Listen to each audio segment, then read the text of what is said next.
Me no makwa sa asempa kania. Se me nam na meti asempa no ma amane a na ma no keka me. Anyam bia what ANS Trading Agency Limited nka. Se wo ka se door to door for no de na e watwa. E sense obi ne wa wo se wo ho sa door to door business nim. Wo nneoma wo UK a wo de kɔ Ghana. Ana se Germany a wo de kɔ Ghana. 3 to 5 weeks e be kwa kodu nipa ne pono no se try. Na de mo demonstration wo se adwuma de we mu ne se wo ho bo no. E da fom se bɔkɔ. ANS Trading Agency Limited. E wo air freight special service. And nneoma no ye de be fa plane. Entintempa na akwa kodu. Obetima fa sa pra we ya so de nneoma free Ghana akwa UK ana Germany. FGG dem which na also agina ye na men drop bomb. ANS Trading Agency Limited pe and a 40 footer any 20 footer container. Ya fe UK ediko Ghana ana Germany ediko Ghana. Omo manuoma ye mere import o export o dem there for you. Omo Ghana na money 0249 170 423. UK has over free 0790 802 7527. Germany 09173 771 2733. Ubenya ANS Trading Agency Limited. Our West Croydon ANS Trading Agency Limited. Quantum Brantem. Wana beboya baso. Maybe next time in a fill up from the bebro.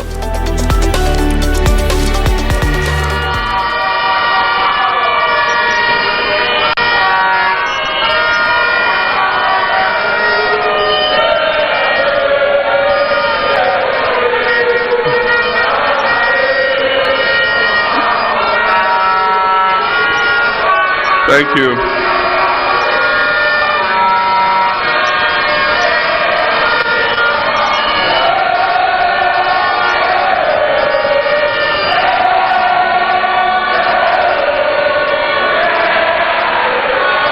Thank you.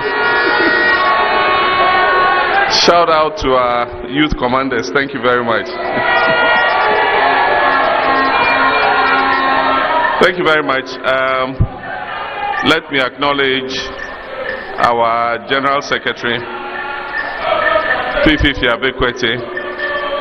Let me acknowledge my running mate in whom I'm well pleased, Professor Jane Nana Opokwajiman. Let me acknowledge our youth commander, George Opariado, aka Pablo.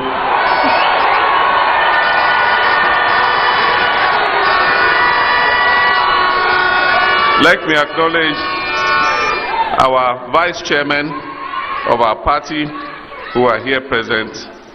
Let me acknowledge my campaign manager, Professor Joshua Alabi, and acknowledge the chair of our manifesto drafting committee, Professor Danso Boafo, and indeed all the distinguished personalities here. Let me acknowledge you in the words of our dear departed former President John Evans Atta Mills and say, my brothers and sisters. Thank you very much, and I'm happy to join you on the occasion of International Youth Day. To all of you, my children, my nieces and nephews, my sisters and brothers, and my beloved, talented, and dynamic young Ghanaians, I want to thank you for the honor.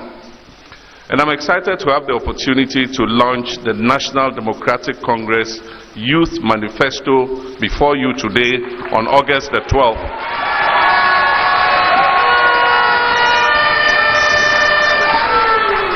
As you have just heard from the various presentations that have been made, the NDC's Youth Manifesto is the blueprint for our commitment to empowering the youth of Ghana and unlocking your potential for sustainable development. The theme for this year's International Youth Day is From Cliques to Progress, Youth Digital Pathways for Sustainable Development. Indeed, this theme perfectly underscores the transformative power of digital technologies in driving progress and shaping the future of our young people.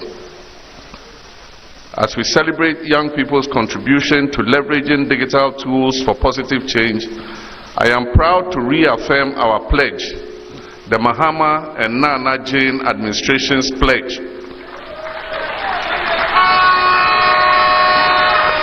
to to upskill digital skills and training for Ghanaian youth.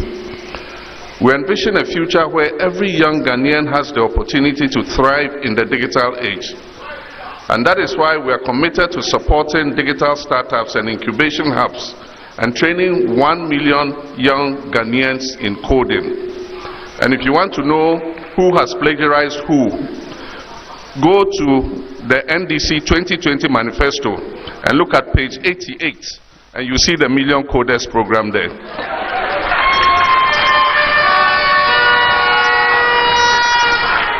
Additionally, we will invest the equivalent of $3 billion in collaboration with the private sector to build a vibrant technology and fintech industry that will create jobs and boost economic growth in Ghana. The 24-hour economy policy we will implement in 2025 is a game changer that will open new job markets, foster entrepreneurship, and drive innovation.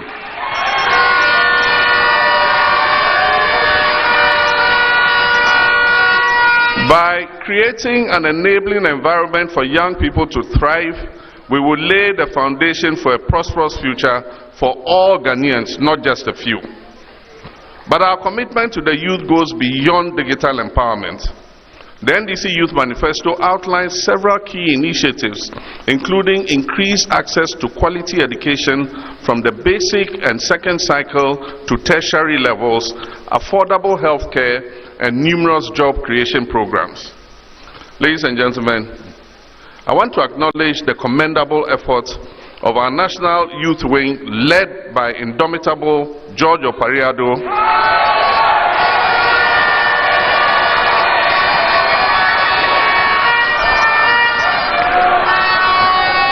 aka Pablo,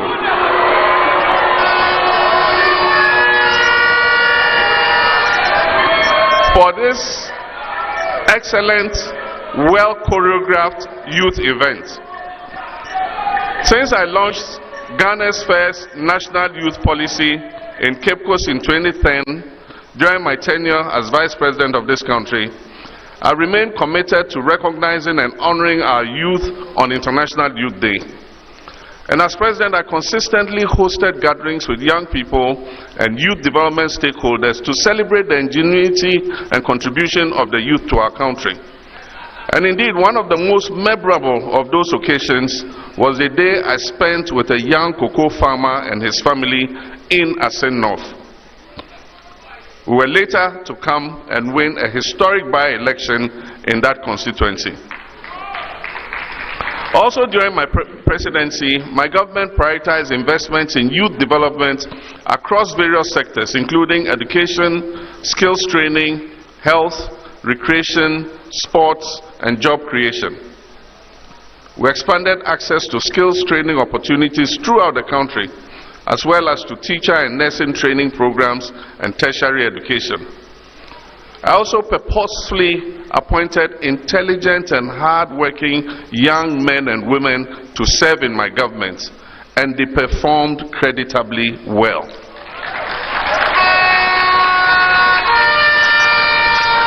Ladies and gentlemen, their excellent performance gives me the confidence to appoint more young people to serve in my government from January 2025.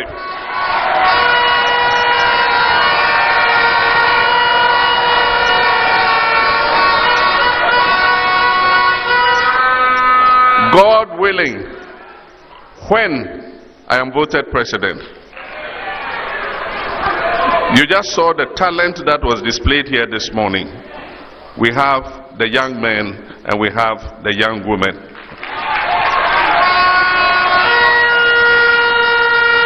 The National Youth Authority Act, which was enacted in 2016, strengthened the framework for youth development.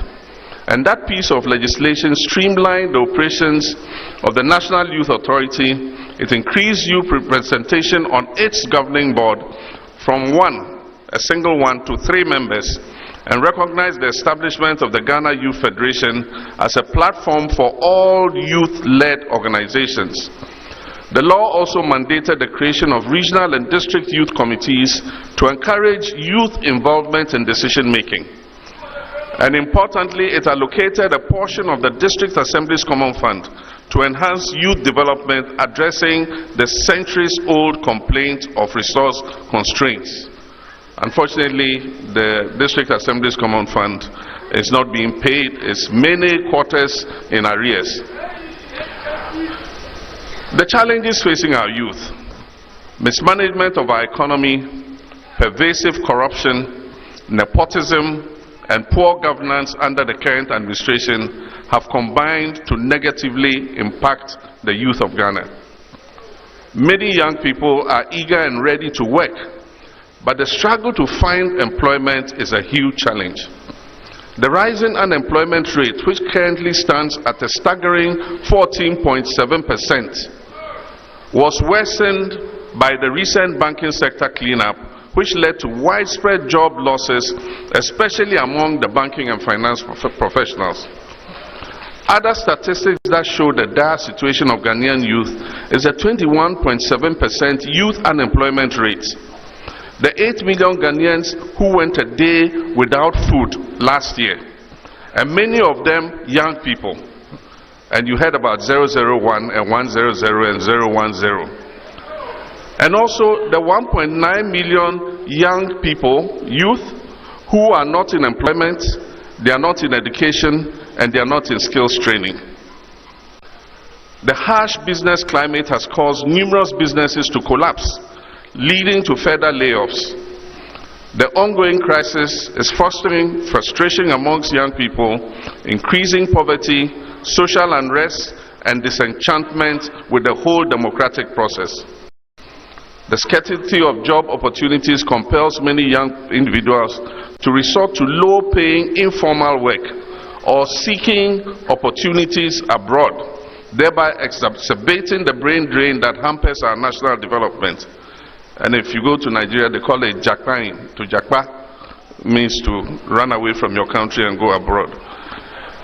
This reality perpetuates inequalities and undermines social stability, as the potential of our youth remains untapped. To tackle these issues, I have proposed a sustainable vision to reset Ghana by introducing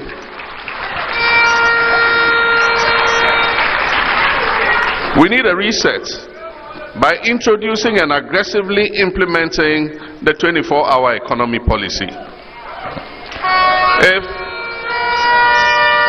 If you are hearing about the 24-hour economy initiative for the first time, or you are pretending that you do not know what it is about, please cock your ears now and listen to me explain it again.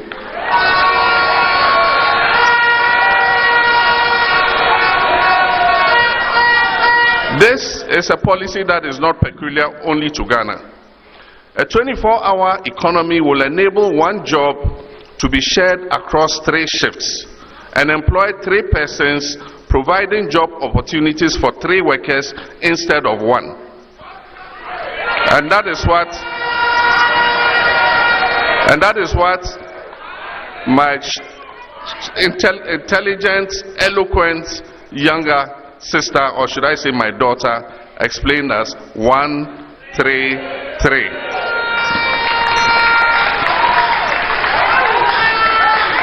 This policy aims to drive economic growth, improve service delivery, and create jobs in both the public and private sectors, and will prioritize the needs of our young people. And for the policy to thrive, the government will have to invest in security and public safety measures, including recruiting additional personnel, enhancing street lighting to promote nighttime economic activity. Essential components of the public sector's 24-hour service, that is for the public sector, would include a 24-hour ports and harbor, 24-hour customs service, 24-hour banking service, 24-hour vehicle licensing service, and 24-hour passport services, amongst others. I also intend to incentivize the private sector to operate 24 hours, and targeted sectors in the private sector would include 24-hour agro-processing, 24-hour manufacturing, 24-hour construction, 24-hour sanitation and waste management,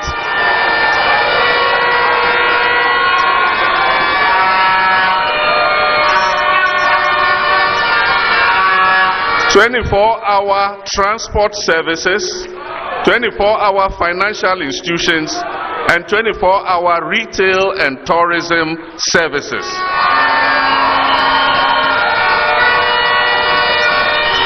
Aside from incentives that will be provided for these businesses that will sign up for the policy, increased demand will be driven by deliberate government procurement of locally made goods, an expanded export drive under the ETLS, which is the ECOWAS Trade Liberalization Scheme, and the African Continental Free Trade Area Agreement. This will absorb the increased supply of goods and services that we do not use locally. These enhancements will create decent, well-paying jobs and training opportunities for you, our vibrant Ghanaian youth. Empowering our youth through digital skills. My younger brothers and sisters, ICT is vital to our 24-hour economic policy. We will equip young people with digital skills and job opportunities, including the 1 million coders program that I referred to previously. The Accra Digital Center was established under my presidency to facilitate jobs for you, the young people.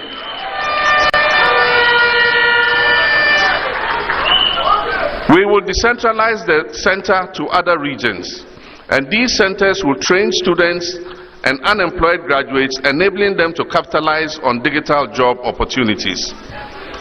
We will work with the telecom companies to reduce data costs and deploy free Wi-Fi in all our schools and selected public places.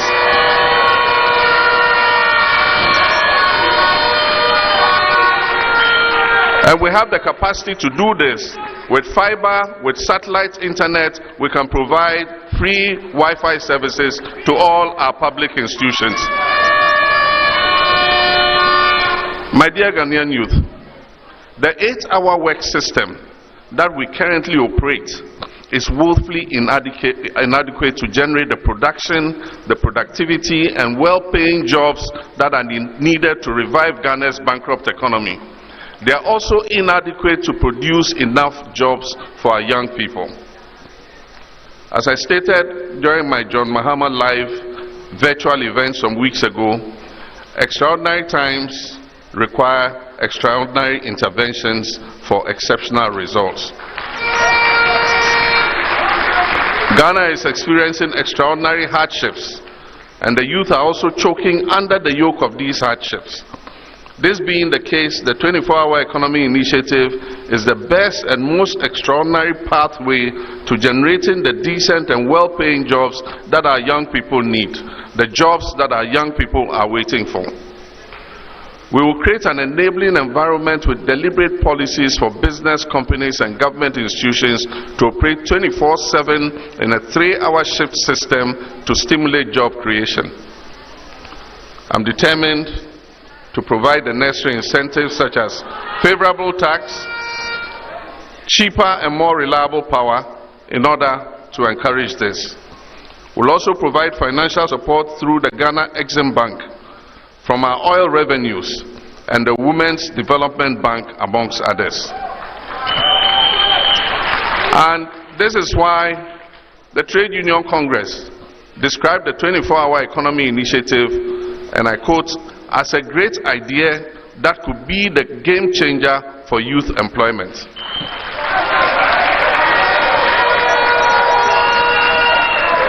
And also note that the Ghana Federation of Labour, the Chamber of Local Governments, the National Union of Ghana Students, and the IEA, amongst many other well-meaning Ghanaians, have spoken favorably about the 24-hour economy initiative.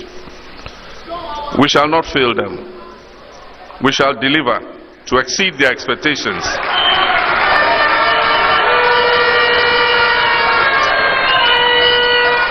And we will create the jobs that you young people have been waiting for. And when these jobs are created, none of you will be left out.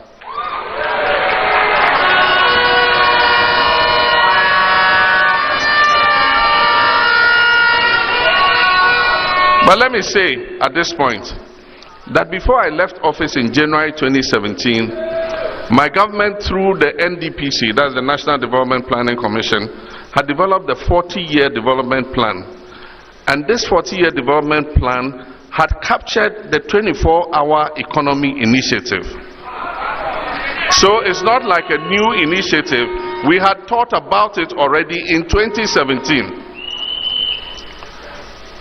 My children, my young brothers and sisters, elections have consequences. And this is why you must vote wisely for change on December 7th.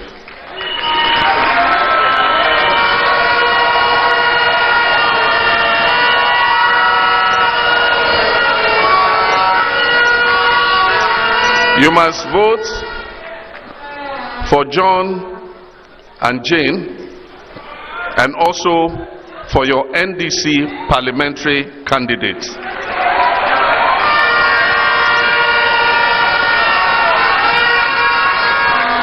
Because we need a healthy majority in Parliament to be able to carry out the programs that are needed to provide jobs for our young people. I'm resolute in my commitment to establish a dedicated ministry for youth development. This ministry will centralize the coordination of youth initiatives in Ghana. It will facilitate job creation. It will promote entrepreneurship. It will provide scholarships and enhance youth participation in decision making, while ensuring the effective implementation of the National Youth Authority Act. Despite various initiatives, a significant gap still exists between the skills offered by educational institutions and the demands of our job market. Only about 10% of our young people receive formal skills training, and thereby hampering their employability and their economic prospects. This current situation is detrimental to innovation and economic growth, and particularly affecting artisans and craftsmen who need access to modern tools and training. And therefore, to address these shortcomings, the next NDC government will partner with religious bodies and other non-governmental organizations to invest in diverse skills development programs to enhance the economic opportunities that are available to our young people. And so, the National Apprenticeship Program, which is NAP, and the expanded TVET centers will provide skills upscaling for youth who do not progress to the tertiary level.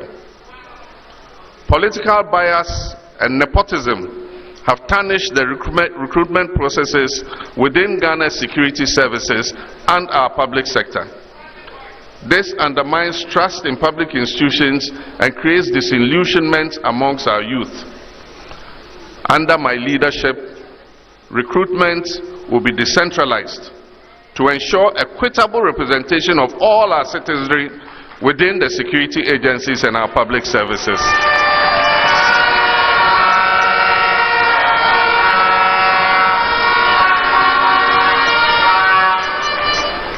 We shall not do secret recruitment in the bedrooms of party chairmen or in chiefs' palaces. We will give the opportunity for all young Ghanaians who want to serve to be able to do so. According to a 2023 study by the Center for Democratic Development, 55% of young professionals in these fields reported delayed postings or recruitment bottlenecks due to favoritism and political interference. Now talk about challenges in our secondary and tertiary education sectors. Our secondary education sector is grappling with overcrowding and inadequate resources, contributing to diminished quality overall.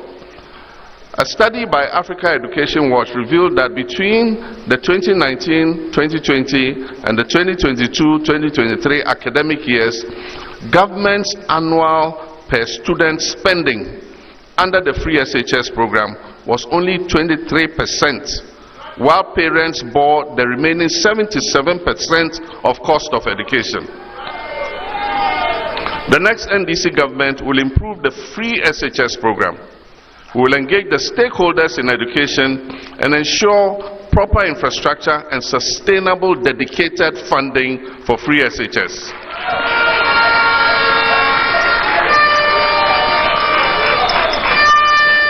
We shall also decentralize the procurement of food and other supplies to the headmasters and school bases in order to improve the quality of food and also boost the local economies in the districts where the schools are located. We shall expand access by building more infrastructure in existing secondary schools, and we shall dedicate funding to completing the E-blocks in order that more children can have the opportunity to go to school. We will abolish the double track system.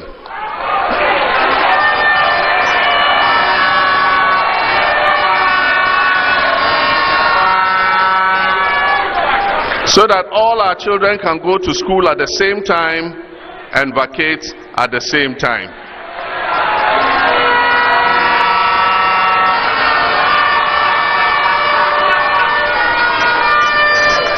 Our kids will not come and stay at home for 4 months and go to school having forgotten everything they learned in the previous term. Moreover, tertiary students face financial barriers, with over 40% struggling to afford education and accommodation. And as I recently announced during a visit to the University of Ghana, my government will partner with the private sector to demarcate a portion of the vast tracts of land that the universities are holding to construct hostels for students on campus at reasonable rates.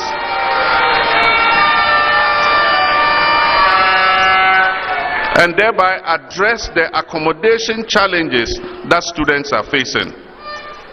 The professional institutions of architects and engineers will be engaged to provide uniform designs for these hostels and a costing of the hostels that will be built on all campuses, and that will be under our program of a bed for all students to be able to stay on campus.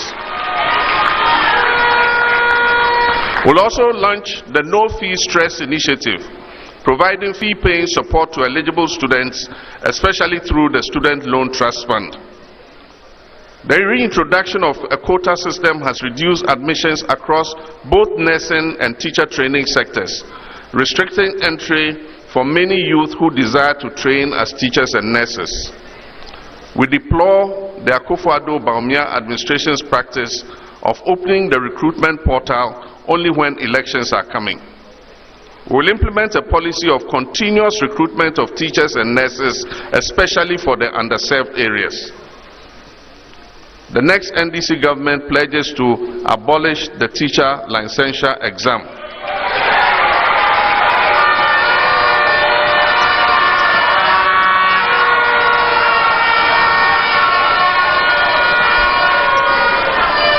We will make teacher licensing a part of the final year program in colleges of education.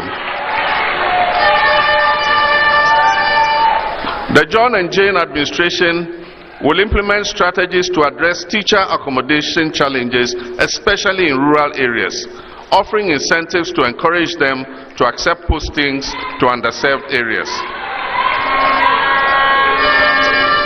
Ladies and gentlemen, my brothers and sisters, only 20% of youth-led startups receive the necessary funding or mentorship.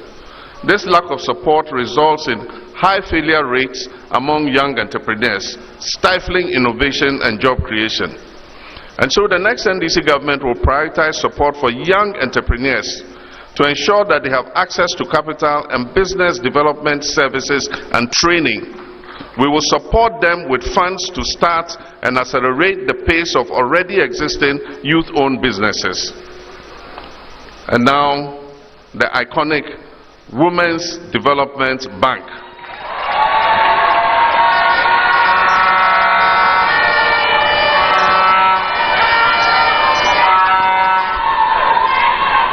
The Women's Development Bank will also help ensure gender equality by providing funds to millions of women across the country. My dear young women, I urge you to take advantage of the prospect that this Women's Bank is going to offer. You can start your small and medium enterprises, and you can be sure that the little capital and credit that you need will be provided. Training will be provided on how to manage your businesses so that you can grow your businesses and create more jobs for yourself and the teeming youth of this country. This unique bank will focus on job creation and the myriad of challenges women-owned businesses face in accessing credit and financial resources. The bank will further focus on providing financial services and products that are tailored to the needs of women entrepreneurs and business owners in Ghana. It will train young females and non-graduates in entrepreneurship and finance them to start food and beverage, manufacturing branches, agro-processing, trading and commerce and marketing of various local products. The Women's Bank will be one of the major sources for reducing imports because it will micro-target products that stimulate import substitution. As the Exim Bank promotes exports, the Women's Bank will enhance import substitution. A new crop of youth agribusiness people will be financed and mentored to boost the agro-processing space. We implement a program to supply simple agro-processing equipment and capital to young entrepreneurs to add value to local produce for the domestic market and also for export. Ladies and gentlemen, I've been excited watching and listening to all the presentations that were made here today, because our youth who have spoken here today and made presentations have confirmed that our young people are our future change makers.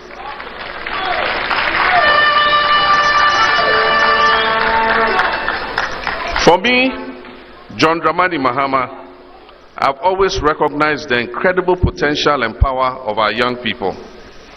I'll continue to recognize and appreciate the importance of empowering them to help shape a better tomorrow for our country. And in conclusion, my young Ghanaians, dare to dream and dare to achieve. Our dreams can transform not only our future, but also the future of our communities, our country, and the world at large. You are the catalyst for positive change, and through you, your inspiring actions and determination, we can bring about the transformation change that our world and our country desperately needs. Young people, remember always to dream big, remember always to aim high, and remember always to strive for greatness. The power you wield as a young Ghanaian is immense and powerful. By unleashing your potential and embracing your destiny, you can make a global impact. Understand that the future of our nation lies in your hands, and we're committed to supporting you every step of the way in realizing your full potential. Young people are the driving force behind sustainable development, and your voices need to be heard loud and clear. And this is why I've decided, in addition to this function on International Youth Day, to host a Mahama Youth Town Hall meeting later tonight at the Bukom Boxing Arena.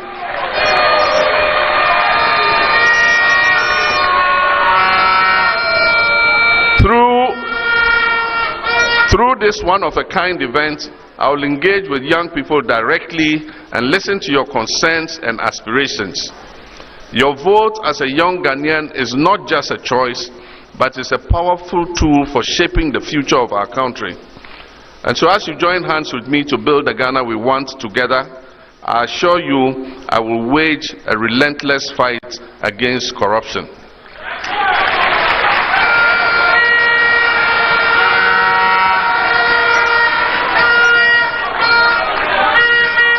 I can assure you, corrupt officials will be brought to book, whether they are serving in the current administration or in the administration that I will lead by the grace of God come January 7th, 2025.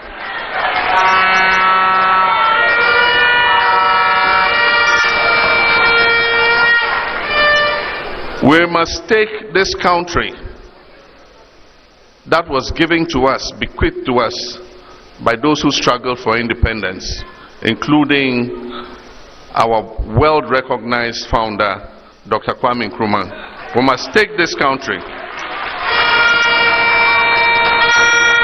We must take that country, Ghana, back from the small family cabal and open up the opportunities for all our people, irrespective of politics, ethnicity, or religion.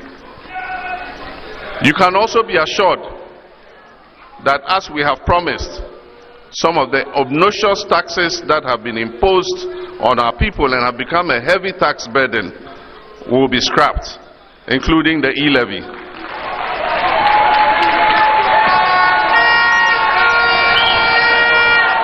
The betting tax, emissions, and other taxes.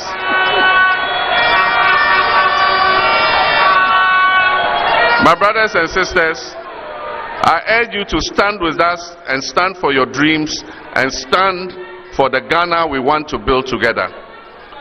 Together we can build the Ghana we want, where every young Ghanaian has the opportunity to succeed and not just based on family and relationships.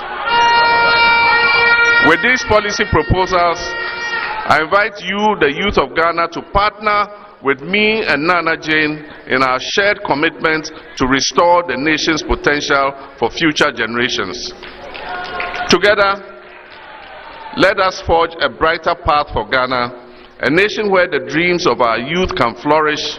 Let us work together towards a future of progress and prosperity for all.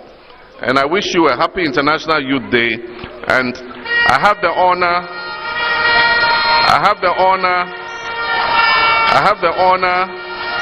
and privilege to declare the NDC National Youth Manifesto duly launched.